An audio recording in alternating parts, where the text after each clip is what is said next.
Dirk, I have to say, thank you so much, for taking the time once again through all the shenanigans that we go through these. You know what I'm saying? Yeah, It's an absolute honor to have you back on once again, man. Thank you for taking the time today, dude. my pleasure, Eric. Thanks for having me, man. Absolutely. All right, so we're going to talk Megadeth. We're going to talk the new record. Absolutely massive, if I could say so myself. A fan since a little kid. My brothers brought me up on thrash metal, Megadeth, Metallica, Slayer, Anthrax, all of the good stuff, Exodus. And I have to say that the attitude on this newest record, the just kind of smug feel behind, the musicality and Dave's work, bravo to all of you, for putting out just an absolute fucking awesome record. Thank you very much for being a part of that, man.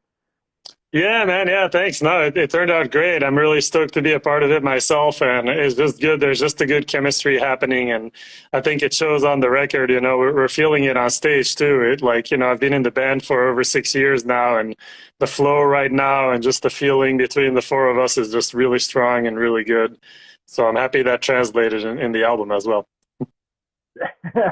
Absolutely. I mean, so starting, right, just digging right on in. You've mentioned as far as initially starting with the band, you had to learn somewhere around 18 tracks. Do you remember a song that that you were learning for the live shows that you didn't even have to really even listen to? You could just play right along with, and then maybe another track that kind of posed as a little bit of a battle that you had to kind of listen to a few times to break down and get the right parts. Yeah, well, when I was in music school coming out of high school, actually one of the songs we played there was Hangar 18. So that one was pretty fresh. Symphony of Destruction, I had played too. I jammed on that with buddies in school. And, it's such an iconic track as well. So it's hard not to know that, right? If you're into metal from that era, growing up like you did, it's hard to not know Symphony of Destruction. So those were pretty simple to learn. It was mostly the newer stuff that I wasn't as familiar with. I'd listened to Dystopia at the time because it had come out, I believe, like 4 or 5 months before I started playing with the band, something like that. But I wasn't super familiar with some of the songs yet, and we were playing a lot of new songs at the time. So those were the ones that I just had to kind of sit down and absorb. And, I have my system, I make my charts. And then, I listen to the song as I'm doing that, and then I sit down behind the drums and I just play it over and over until it starts becoming natural. And I had about 10 days to learn the set, which in my book is a nice amount of time. I've had to do it in way less. So Oh man, I mean that's a pretty big task, for having to take on 18 tracks. And now, did you have? Because I know that you've mentioned as far as having some folders and having some kind of breakdowns. Was that more of a thing of just sitting down and listening, or how do you take on that task as far as having 10 days to figure out 18 tracks? Is it more of just a practicing and repetition thing? it's a bit of both. I usually start listening and just putting a certain song on repeat, and then I chart it out. I have a good method that I kind of developed from being in music school. I had a teacher that was that kind of taught us like a basic approach to that, and then I refined that on my own over time. It really starts with listening a lot, and as you're listening and writing down specific things, the song also kind of enters your brain, and it becomes more of a thing where you have to think less about it, and you can kind of anticipate what's coming next. So that's a really important step. At that point, I'm not even behind the drums, but it's an important part to kind of, make it part of you, because, you can only put down a good show if you're not sitting there thinking about what's coming next all the time, right? So, and then once I do that, once I have a chart, then I just, like I said, I just sit down and I'll just pick a song and play it over and over. I'll play it 5, 6, 7, 10 times in a row if I need to. And then I'll move on to the next one. And then next day, same thing, and just start adding on songs. So I'll usually start with the more complex ones. I'm pretty sure for this one, I started with all the dystopia material that I was less familiar with. So to get that out of the way, and because I knew from the beginning, the stuff like symphony and all that, it wouldn't take me that long. Okay.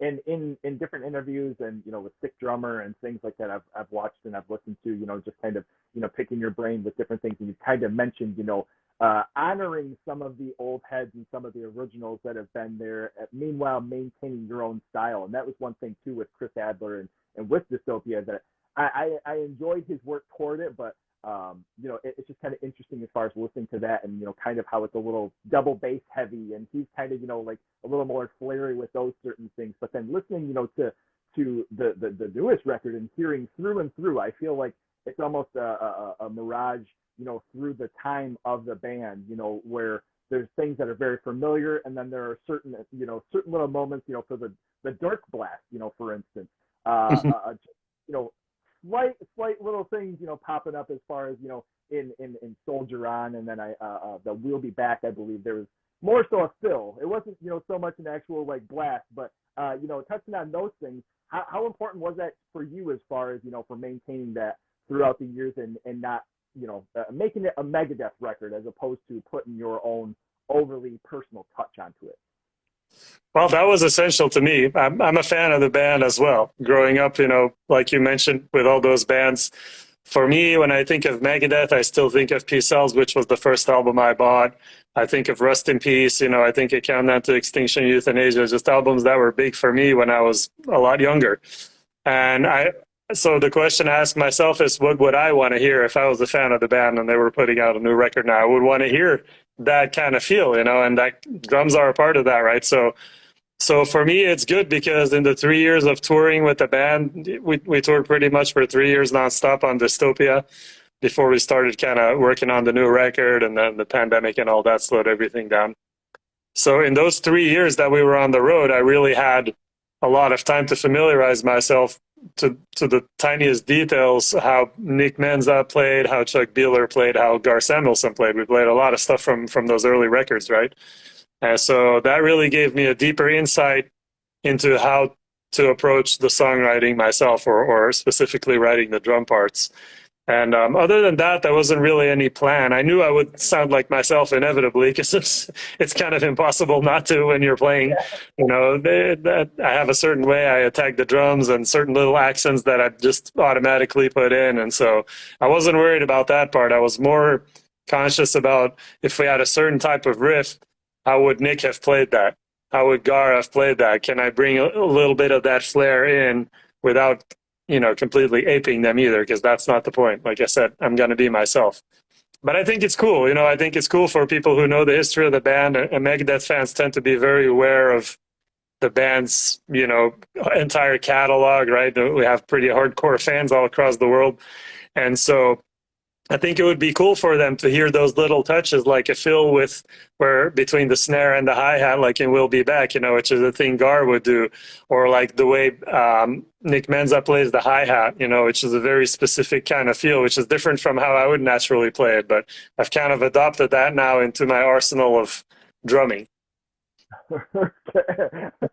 Even touching on, like being a fan and just being on stage playing with the rest of the band and doing something like the crossover cymbal hit. I know that I saw that you did the video that you posted on here a couple of days ago, and it's just little things like that, where it's so cool to see somebody, from the past that you've had working in grind and working in death metal, black metal, and all these different things, and then you being able to be like, yo, I'm in fucking Megadeth, like.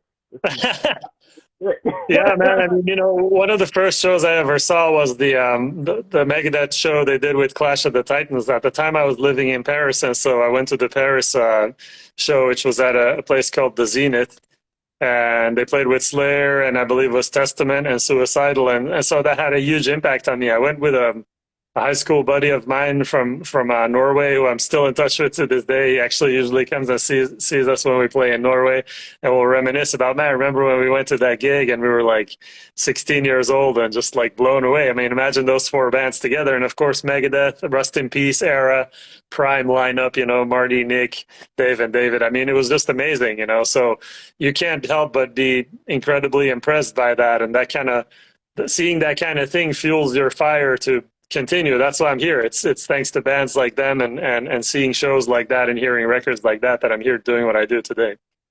Yeah, absolutely. And I had to say, and even outside of personal messages and kind of, like mentioning something, one-on-one, it was one of those things where listening to the record finally, hearing We'll Be Back and hearing some of the tracks, as singles, I was really getting energy from the feel of everything. And like I kind of said at the beginning of this, there's just this kind of attitude even behind like Dave's approach to this and the sound of the record through and through, from the beginning all the way even to you have police truck, you have the covers even where there's just a good energy to everything. It feels like you guys had fun, you guys had a good time, everybody's enjoying what it is that you're doing.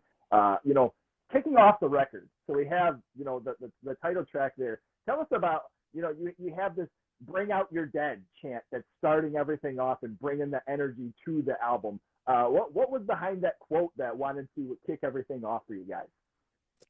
Well, so Dave had the concept about the plague, which is basically what the song "The Sick, the Dying, and the Dead" is about, and obviously you can see that on the cover art with the plague doctors and that whole kind of medieval atmosphere that's happening. So that was a concept that he actually had. It was one of the early ideas for the lyrics. He had that back in 2019 when we got together. And basically, we locked ourselves up in a house for 3 months next to his house in Nashville and just did songwriting like all day long, every day, just trying ideas, working on riffs, jamming on stuff, trying to piece things together. That was one of his very early ideas. And so that's where the "Bring Out Your Dead" comes from. It kind of sets the tone for that atmosphere. Some people have referenced like the Holy Grail, obviously, which has that famous scene. But it really comes from which is not a bad thing in my mind because it's one of my favorite movies ever. But it's really, Dave likes to tell a story in his lyrics, and he likes to like put in ear candy that, in the record that kind of translates all that. There's a lot of little intros and outros and sound bites and things that are very colorful, sometimes humorous. And I think that's cool. That's one of those things where he doesn't just go, okay, fine, the songs are recorded, we're done. No, he'll keep thinking about like, what is there little things that I can do to bring people even more into the vibe of what I'm, saying in the song. And the "Bring Out Your Dead" intro is one of those things. Oh man, I absolutely love it. And I mean, obviously, the track to follow is such a banging introduction to the album. And like I say, it was kind of one of those things on that initial night of putting it on, listening to it, from beginning to end. I'm like, holy shit, these guys did not miss a beat. It feels like now with the 10 original tracks that are featured on the album, was there more that was actually written that you guys ended up, saving for something else, or was this everything that you guys were putting onto it and this was the album here? We did have more. We had about, I'm going to say, 4 or 5 songs that I believe we recorded drums for, but I don't think they ended up being finished other than that, just because we ended up focusing on the ones that we thought were the best as a unit. We think about a record kind of like how it was back when vinyl was a thing, where you listen to side A, side B, it all makes sense, right? It kind of tells a story. It's kind of a roller coaster. I love that myself too. That's how I like to listen to records. I rarely just listen to a song, and I know people do that a lot nowadays with Spotify and all the other streaming services. But for me, I still like to just, even if I'm listening digitally on my phone or whatever, to listen to a whole album, because I know that especially in metal, we think that way. Like, the songs relate to each other and they create a certain vibe. So that's when some of those songs got dropped, because we felt, maybe this one isn't the strongest, or it doesn't exactly fit in. So those are set aside. Some of them might pop up on the next album or on a soundtrack or whatever if we get around to finishing them. Yeah, I mean, and I bring that up, just out of the effect of it, with the 10 tracks that are featured and that, put together the album that we have today, it just feels like that maybe that there was others that ended up, not making it there, but you guys didn't really end up writing a whole lot extra aside from what it was. Like, this was just the baddest shit that Megadeth was going to put out in 2022. Yeah. Love it. Yeah, that was the idea, obviously you go into it doing the best you can. And to get back to something also you were saying about, the energy, that was something that is really something I was aware of. I thought because obviously we started with the drums, I thought if I lay down like just drums with feel and with vibe, that's going to influence the rest of the album. So to that effect, I did as many full takes as I could. A lot of bands nowadays, they'll record by bits and pieces. I've had to do it too in the past because of time constraints, or just because it's, it's the best thing for that situation. But in this case, since we had a lot of time to work on the songs and prepare them together, when we were in the actual studio doing the final takes, I told Dave and I told Chris Rakestraw, who co-produced the record, like, just let me do some run-throughs of the songs. four, five, six, however many, and then we'll listen. We'll pick the best one, and then if anything needs to be adjusted, we can work on that, or I can do a punch in, or we can take it from another take. But I really felt that that would help the energy of the album because if you're constantly cutting and pasting, it's harder to get that live feel. You know what I mean? It kind of takes away the natural flow that happens when you're just in a song and then it builds up and then you're starting to do little things because you're feeling it build up. So, I don't know how much that contributed to the end result, but that was my approach for that. Man, I absolutely love that. I mean, and with the initial writing process, do you remember as far as what ended up being like the first track that was going toward this album here that kind of developed the foundation for the sound of the album? I know some of the early ones were the title track, Junkie, which at the time was called Gran Torino. That was like the working title, I believe. Those were some Okay. of the early ones that we had fleshed out a sort of structure for. And of course, they kept evolving and building themselves over time because we worked on them for quite a while. But I remember those being some of the early ones.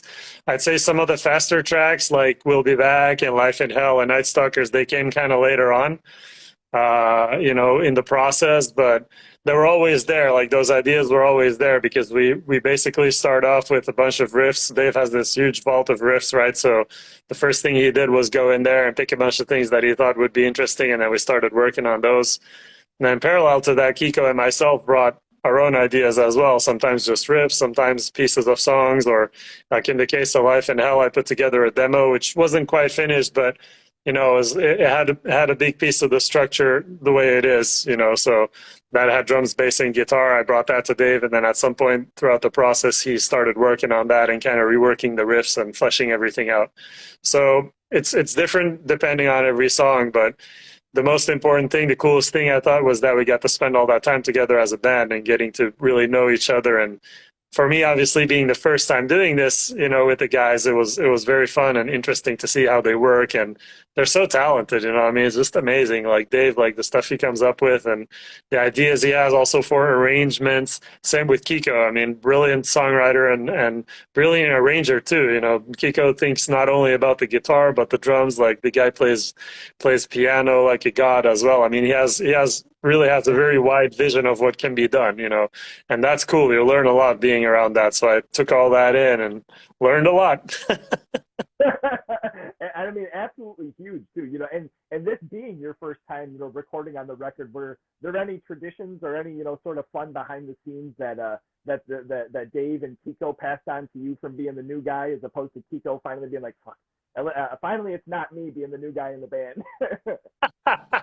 Well, Kiko arrived just for the recording of Dystopia. He hadn't toured with a band, so he was really kind of thrown into the fire there because he had no idea, how Dave would operate in the studio or what exactly was going to be expected of him. So that must have been pretty tough. For me, it was different because, like I said, we spent all those years on the road together, and when you're living in a bus 24/7, you get to know each other. So I didn't really feel that much like the new guy, even though I was. It was more like a brotherly relationship. And that's the thing Dave does too, is he goes out of his way to make sure that his crew, his band, the people he works with feel comfortable. He said from the beginning to us, bring ideas, bring music, bring lyrics, bring riffs, bring drums, whatever you want, because if it's good, I'll use it. If I like it, if I think it fits with the band, I'll use it. So we did, and he, I mean, in the end, you see it. Kiko co-wrote like 7 or 8 songs on the record. I have 2 writing credits on the record. So he wasn't lying. Some of my ideas didn't make the cut, but that's cool. I'm very happy some of them actually did. And, it's an honor to be, part of Dave's creation, because at the end of the day, he is Megadeth. He's the guy who wrote a majority of the music over the years. So, even if I had no writing credits on the record, I would still be happy to be a part of it. But it's cool that I was able to bring some things that inspired him. I mean, and with Life in Hell and Night Stalkers, with the writing credits that you're mentioning too, what was it like? I mean, kind of bring us through the process of having a riff and being like, okay, did you have to kind of take a breath before you're like, all right, I'm going to show this to Dave, and if he says this sucks, I'm just going to all right, I'll turn around and try again, or was it a little nerve wracking to submit something? Yeah, I guess. I mean, like I said, I had no expectations with that. because I play a little bit of guitar, but I'm no guitarist like Dave and Kiko, and I'm very aware of that. I don't pretend anything else. So when it came to bringing those ideas, I was just kind of like, oh, we'll see what happens. If they don't work, they don't work. That's okay. I would never take that personally, of course. But for example, the riff that I wrote that ended up being in Night Stalkers was the riff that immediately everybody in the room was like, oh, that's a cool riff. And Dave agreed, and he said, yeah, we're definitely going to use that. So, because that was just a loose riff I just happened to stumble upon on guitar one day. I was just messing around and just played it, and people liked it. I liked it, and then they liked it too. So it's just kind of I mean, you can't overthink those things. In the end of the day, music is a form of emotional expression to me. It's kind of like if you start thinking too much, especially when it comes to like, is it gonna work? Is it gonna this? Is it gonna that? Then you kind of lose the whole essence of what music is about for me, or art in general. Art should be something where you kind of empty that part of your brain and just express yourself. And then if it's cool, it's cool. If people like it, great. If not, you still express yourself.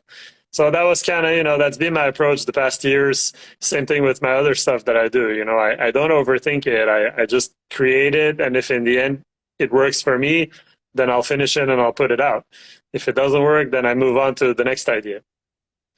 I love it. I love it. I mean, and touching on, kind of working our way through here, Dogs of Chernobyl, you have the song, the build up, you have the middle section, the conclusion, the finale of it. We're kind of talking about the ebb and flows and, it being, absolutely thrashing. Bring us through like the first couple of times working on the end, like the middle and the finale of that track, and just what an ass whooper that song turns into. How did that go as far as writing on that? Yeah, that has one of those Megadeth structures like you'll find in songs like Holy Wars, where it has kind of a beginning section, which has a verse and chorus combined, and then it has the middle section, and then it has an end section. And so that was fun because I like the fact that Dave doesn't structure all his songs the same. You also have songs like Trust or Symphony of Destruction, who are more of a verse chorus solo chorus kind of situation. So I like those songs that tell a story. Dogs of Chernobyl was definitely that. It was actually, to echo what we were talking about earlier, it was another one of those tracks where you had the idea of the story, kind of this whole thing about how the people that after the Chernobyl accident happened and they said you have to evacuate, a lot of them left and didn't take their pets, because it was like total panic and everybody thought, we got to get out of here. So a lot of animals were left behind. And Dave being, a dog person, that touched him particularly, but then it's also a metaphor for being left behind in a relationship, so it can be read multiple ways. So he started with that idea, and so when we started building the song and putting together all those different parts, we had that in mind. We had in mind this is a story that has different chapters to it and kind of different vibes. And so that ending, is part of that. And, very intense drumming there, a lot of double bass, but, that was also one of my things, I was like, I hope I can do some fun stuff like that on this record. So when that part came up, I was like, let's do it. And I mean, it's one thing with the constant, the ending when the double bass comes in, and the constant kind of beat, but on the last couple of measures, when you even take it down even more, and it's almost a halftime on the snare, that's when I'm like, oh God, people in the crowd, when this part comes on, there's going to be some bloodshed. I'm sure, maybe accidentally, in today's times we have to be careful with these things, but watch yourself if you're in the mosh pit for that track. Yeah, things might happen. So as far as I wanted to touch on, because you mentioned the kind of different song structures and things. Sacrifice being one of those tracks, and then Celebitant. Those songs both felt like while they were classic Megadeth tracks, they had this energy to them that was 2022 Megadeth. And with those songs, what did those songs bring to you as far as even to say Celebutant, kind of the fun energy to it, but then also it just being an absolute ripper from beginning to end? Yeah, that song, I remember that we had some riffs that Chris and Dave had put together. I think it was Chris actually who had selected some riffs in the selections we had already made and said, I think those three would go really well together. What do you guys think? So we started jamming on them a little bit, and then kind of things went from there. That was like a song that kind of developed itself through just playing, which is one of the ways that you can finish a song. Sometimes it's more like piecing things together and then seeing how that works. Other times it's just like, let's play this part and then see what happens naturally if we keep playing. What would we do? And I think at Celebutant, you can really tell that because it has, again, a quite unconventional song structure by the, standard song structure norm. And it does have this energy that, when we initially did a few run throughs of that, I remember Kiko and myself and Chris were just like, wow, this would be so cool if we kind of kept this ebb and flow with the different kind of tempos. When it gets more intense, the tempo goes up a little bit, and it kind of fuels that power and that energy, right? So when we finished working on that and we were able to keep all those parts, we felt, wow, that's a really unique song in the whole album. It's kind of unlike all of the others.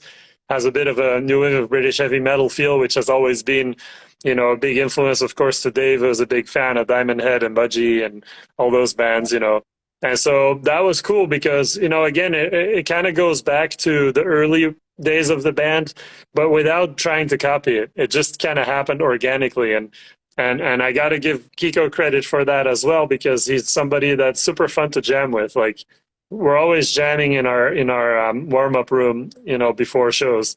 Like almost every single day, there'll be a moment where we'll just be playing some stuff, whatever. Sometimes like Brazilian like Latin beats and jamming over that, or even some jazz. Or a lot of times we're just rocking riffs. I'll just start playing something and he'll play over it, and James will join, and it's cool because it strengthens that bond that we can then translate onto the stage where we feel comfortable with each other, and we can be a good support for Dave to do his thing, because that's what we're there for. We're there to be like basically a strong unit as a band.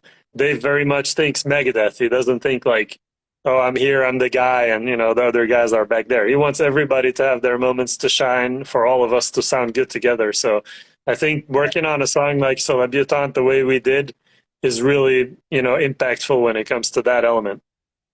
Okay, and mentioning even with one of your many bands, one of your many groups that you're a part of, but Ben C, I know that we kind of touched base, before on that, and as far as your work with that, and a lot of the songs starting with a drum part, or starting with something that you just threw down, and then you end up recording other things on top of that. With the song like even like Soldier On, was there anything to where you had a beat that ended up coming, or that you had something drum wise on the record that there was riffs that were written around that?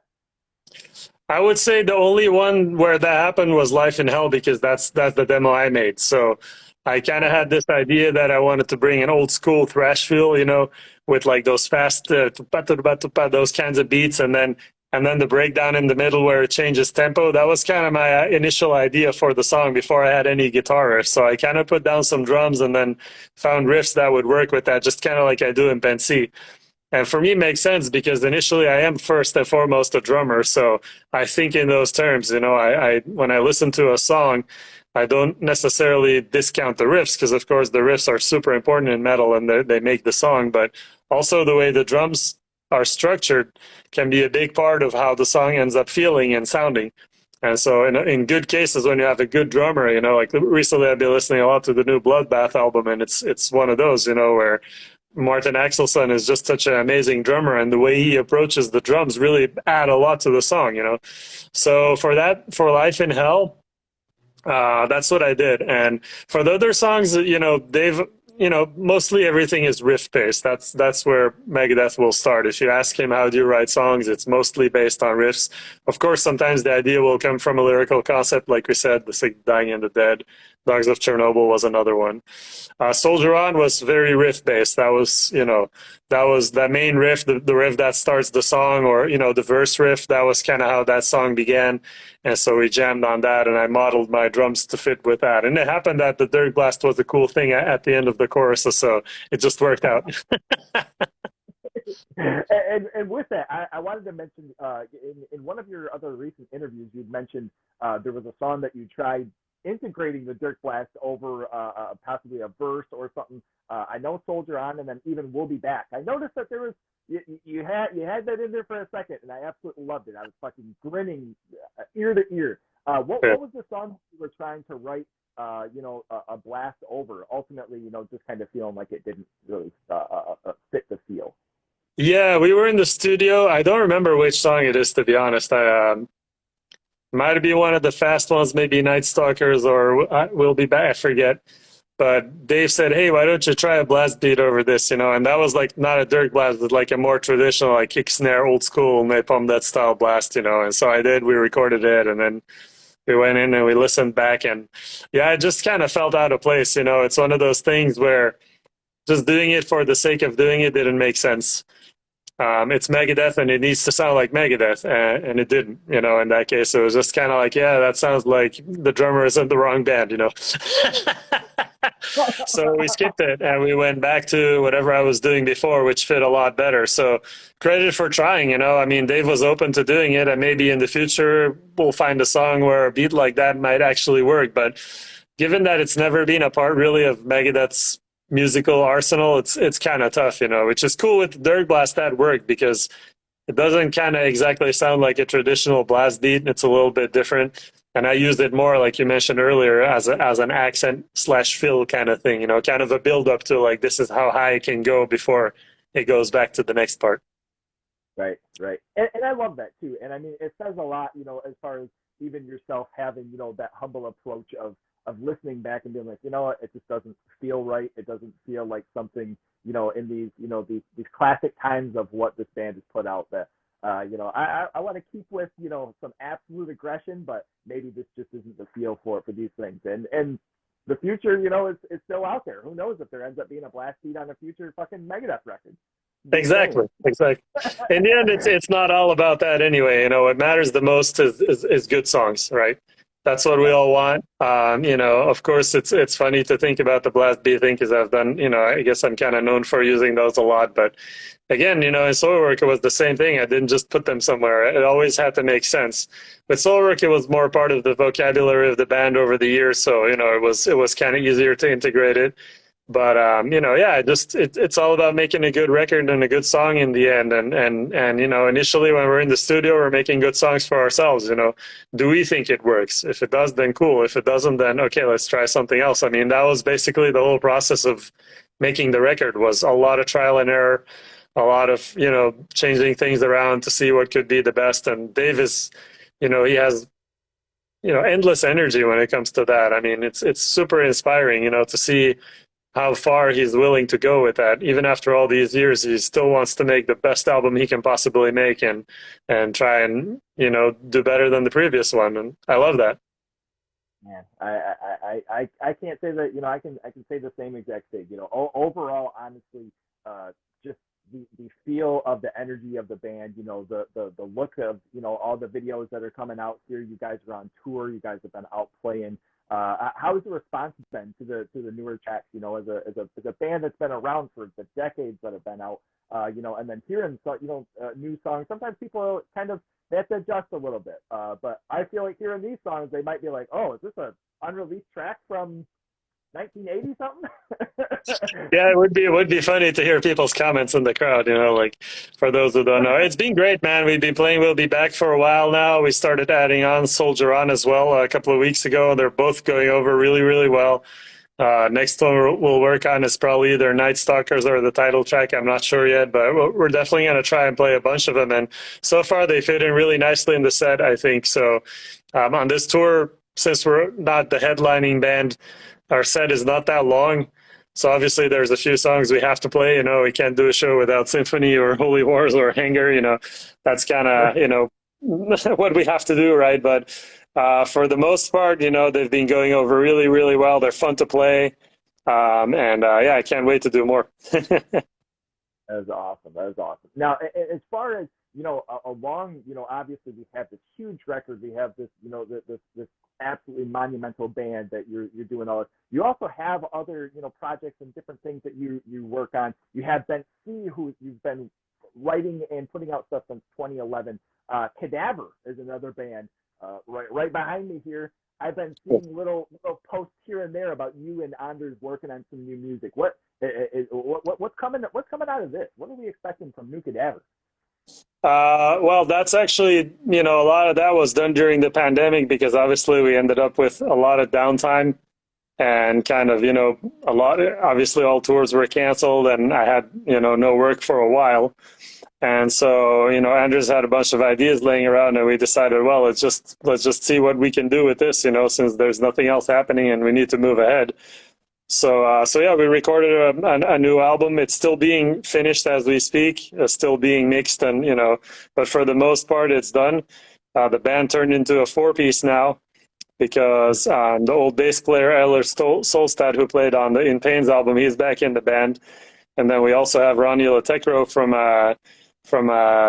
what's the band called? I forget now. Is it TNT? Yeah, he's now in the band as well. So they're longtime friends with Anders, And so, yeah, that's being worked on. I think that will come out at some point next year, I'm assuming.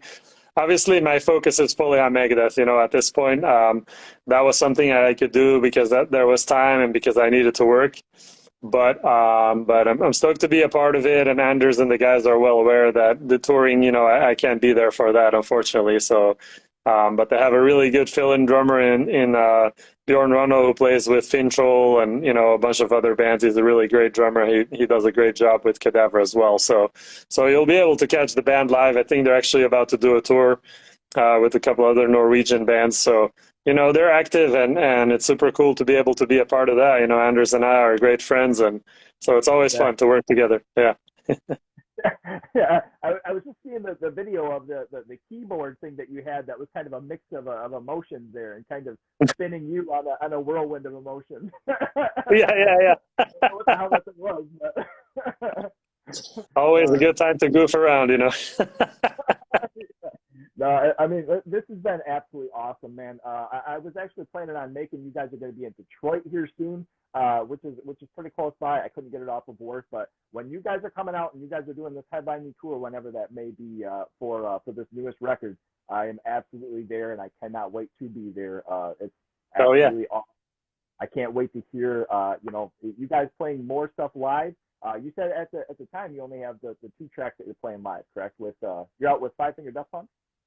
Yeah, exactly. Yeah. So our set is only about an hour long, and so we already added in a few songs prior that we hadn't played for a long time. Angry Again, which is, a soundtrack song, which was also on the Hidden Treasures album. And then we brought back Dread and the Fugitive Mind, which hadn't been played live for many, many years. So we wanted to keep those in because they're fun and it gives us time to kind of integrate the new material into the set as we go. Because since we play with full video screens, it involves a lot to bring in a new song. It's not just like, okay, we're ready to play it, let's play it. There's a whole lot of production and work that goes behind it so it can fit seamlessly into the show. But we've been working on some of the other songs. I know most of the record, the guys as well, they've been working on their parts. So I know that at the height of the touring with Dystopia, the previous album, at some point we were playing, I think, 7 songs off of it. Which most bands don't really do that. When you have such a large back catalog, they'll play 2 or 3 new songs, We were playing 7. So I have good hopes that, there's going to be a lot more of the Sick, the Dying, and the Dead that will make it to the stage, especially when we play longer shows, headlining shows.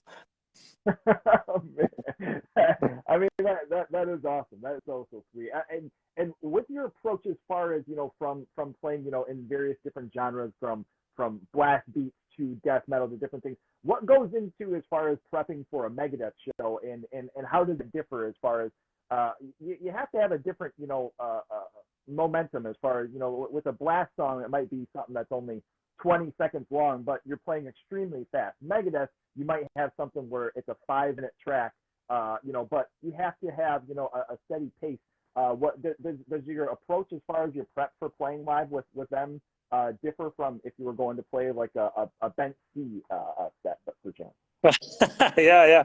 Hopefully we can do that one day with Betsy. That'd be fun. But yeah, it's with Megadeth. It's physical in a different way. There's a lot of like things involved, like standing up and interacting with the crowd and all that stuff. So and just making it in general look big, because you got to imagine we play on big stages most of the time. Some of the crowd are very far away, and so I have to over exaggerate all my moves for them to be even visible, for the people that are more towards the back end of the crowd. So that means, a lot of extra work in there. And so that's a lot of my focus preparing for Megadeth, is just staying fit in general, making sure that, I go to the gym regularly and do my stretches and just practice the songs with all the moves. I'll do that by myself in my rehearsal room, which probably looks pretty funny, but it's important to have all those things down as well, and to kind of know what you're doing, or else like it's not going to come over very well. So a lot of work goes into things like that. In that sense, it's different. I mean, I'm always kind of trying to play fast stuff and to keep up with that, because it's a muscle you constantly have to, keep up with. If you don't, then you'll lose it. So I'm always doing, during my warm-ups, I always have a lot of blast beat related things and just fast playing in general, which is more about stamina rather than hitting really hard. And it's good to have both. I kind of look at it as something that's very fluid the way I warm up. It's not necessarily a set routine all the time. It's just I'm always thinking of new ways to do it, or if I get bored of something, I'll try something else, or whatever I feel that day. Some days you got more energy than others, so you kind of adapt the warm up to that. But at the end of the day, it's all about just playing the instrument. Whether it's for Megadeth or if I'm doing something different.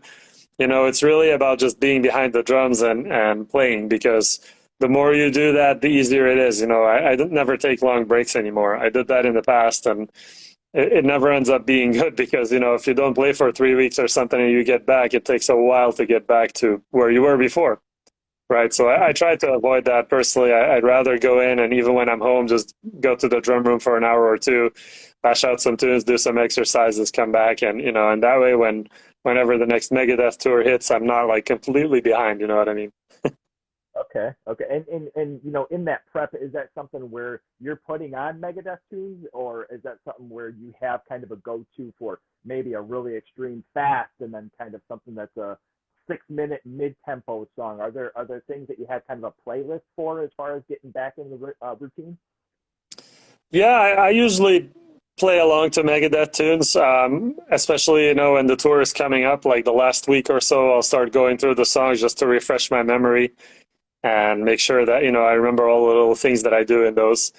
Other than that, I have this routine that I do pretty much, like I said, it kind of fluctuates, but it's a lot based on tempos. One of the things that I've learned from a couple of really great players like Jana from Dark Funeral and Ken from Aborted and George from Nile, I've spoken with all those guys about how they play so damn fast for such extreme amounts of time, And so they've learned, they taught me some tricks about, kind of getting better at that and just kind of making it your new normal, because that's really what it's about.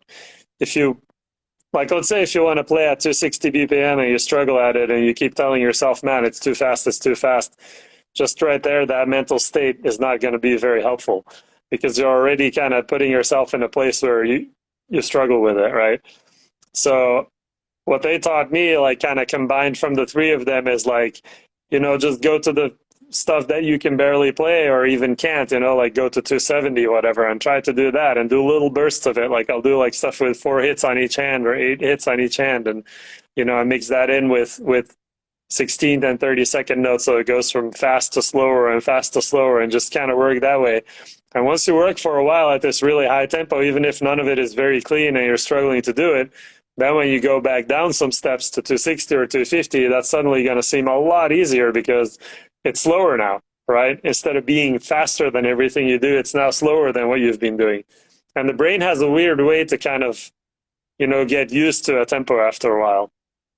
So it's about making that kind of thing your normal, like this extremely fast stuff, even if you're struggling to do it right, and then taking it back down a few notches, and then you'll realize, wow, this is actually not as hard as I thought it was, So it's more a positive reinforcement than like the scary, like, oh my God, that tempo's too quick, So I work a lot on that, I that's the kind of stuff that I'm interested in. And then there's also improvisation, just playing, I like to get back to the thing we said earlier with jamming that we do together. It's something I'm really fascinated by. Jazz musicians, people who play those kinds of just long form musical pieces that have a theme, and then all the rest of it is kind of whatever happens in the moment, and it's different every single time. That's fascinating to me, and it's whole next level stuff. So that's something that I try to incorporate into my routine. One day it's better than the other, but a lot of it is building confidence behind your instrument and just play. And whatever is happening that day, try to find a way to make it work. I love that, and it's funny that you mentioned as far as going a little bit beyond your comfort zone. Because since the newest Megadeth record coming out, I've been playing a lot with it as far as the drum parts and kind of getting those down and being my practice routine. And the other day, a couple days ago, I was like, well, maybe I'll try something. I'll toss on a couple of bench seed tracks, and I'll get to the further another extreme of metal. And it was funny because all of a sudden I went back to the Megadeth and I'm like, okay, this double bass part isn't quite as hard, but it's still there. Yeah, exactly. That's it. That's kind of the idea. Yeah. Just raise the bar. Don't be afraid of the crazy stuff because, it's doable. Like if you spend enough time with it, you'll figure out a way. Like Yana said, from Dark Funeral, he said, if you work on it long enough, your body will figure out a way to somehow make it work. I mean, imagine he had to go through that challenge, when he first joined the band and like, oh yeah, so there's a song that's 290 and he wasn't used to that. And he had like a while to prepare for that, but then it's like go time, like go on stage and he had to figure it out in whatever a couple of months he had to do that. So, you know, if you're willing to take on the challenge, you can probably figure it out. I'm not saying everybody can be comfortable playing as fast as he does because he's insane, but he's not human. But anyway, it's a nice goal to have. It's a nice kind of tactic to get better and to kind of ease into those things. Yeah, I love that, and just overall, man. Honestly, in the years that I've known you and I've known you and your work, man. I appreciate the things that you have put out there for drummers and the work that has come out. So I have to Thank you. say once again, thank you for your time today. The energy that is the four of you right now in Megadeth is absolutely fucking awesome. I hope to hear more and more albums from you guys, and I hope anybody that's watching is checking out the new record as well because it is absolutely a standout moment in the whole career of the band for sure. So thank you very much for taking the time today, dude. Thanks, Eric, and thank you everybody who joined. I've been kind of trying to keep an eye on your messages down here. I appreciate all the positive comments. Thanks for listening. And yes, check out The Sick, the Dying, and the Dead if you haven't yet. Come see us live. We're going to be doing a lot of touring in the next years. So hopefully we'll come to your town. And if not, try and come and see us when we're nearby. We'd love to play the new songs for you. And of course, some of the classic ones. So yeah, metal. Absolutely. All right, man. Thank you very much once again. This has been awesome. I'll have this edited and on YouTube here within the next month or so. Put that on, try to get it, out for anybody looking for some fun details on the new Megadeth record. So thank you once again, and the patience for the old headphones messing up, man. I do appreciate. You're All awesome. good, man. Thank you, Eric. So Thanks so much, man. Cheers. Take care. yeah. He's a lo-fi horror guy. Yeah, he's kind of a guy, but he is so lo-fi a horror guy. Yeah. Lo-fi horror guy has been recorded in front of a live studio audience.